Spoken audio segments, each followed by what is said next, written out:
Hello friends, welcome back to my channel. আবারও একটা নতুন ব্লগে তোমাদের সবাইকে স্বাগতম। 2-3 দিন খুব ব্যস্ত ছিলাম। কোথায় ব্যস্ত ছিলাম সেটাই তোমাদের আজ দেখাবো। সকালবেলা ঘুম থেকে উঠে একদম সকাল সকাল রেডি হয়ে বেরিয়ে পড়েছিলাম আর নিয়ে যাচ্ছি তোমাদের একটা নতুন জায়গায়।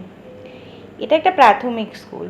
এখানে আমি হ্যান্ডক্রাফটের ডেমনস্ট্রেশন দিতে এসেছিলাম। বাচ্চাদের আমন্ত্রণ এত সুন্দর না বলার বাইরে। তো দেখো, প্রথমেই ওরা আমার হাতে কি সুন্দর গোলাপ ফুল, ওদের গাছে যা যা ফুল হয়েছিল স্কুলের গাছে তা নিয়ে এসেছিল। এছাড়া একটা এখানে কালচারাল প্রোগ্রামের অর্গানাইজ করা হয়েছিল আমাদের জন্য, তো সেই জন্যই বাচ্চাগুলো এখানে সেজেছিল। এই ছোট্ট ছোট্ট মিষ্টি মিষ্টি শিশু শ্রেণী থেকে শুরু করে ক্লাস 4-এর বাচ্চাগুলো এত ভালো নাচ করেছিল যে কি বলবো। স্কুলের পরিবেশটাও খুব সুন্দর ছিল, একদম গ্রাম্য পরিবেশ ছিল। আর বলা বাহুল্য, এদের হাতের কাজও এত সুন্দর, যেগুলো এরা স্কুলে সাজিয়ে রেখেছিল কি বলবো। তো আমরা আমি ছাড়াও আরও বেশ কিছুজন গেছিল এখানে। তার মধ্যে একজন ছিলেন যিনি সোলার কাজ করছিলেন, তিনি তার ডেমনস্ট্রেশনের জন্য অলরেডি সব ওপেন করে ফেলেছিল।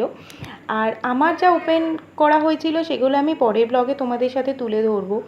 সবচেয়ে বড় কথা, এদের আত্মীয়তা আর এদের শেখার যে আগ্রহ আমি দেখেছিলাম এখানে, সেটা ভোলার বাইরে।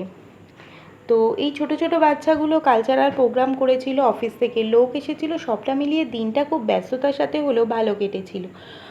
আর দেখো আমি কি বানানো ওদের শিখিয়েছিলাম। এই ছোট্ট একটা হাঁসের বাচ্চা বানাতে শিখিয়েছিলাম। এর বাচ্চাগুলোর মুখের হাসি বলে দিচ্ছে যে তারা কতটা খুশি হয়েছিল এটা দেখে। আর আমি তো খুশি হয়েছিলাম একটা অন্য জিনিস দেখে। এই দেখো, সকালে ব্রেকফাস্টে এখানে কী দেওয়া হয়েছিল।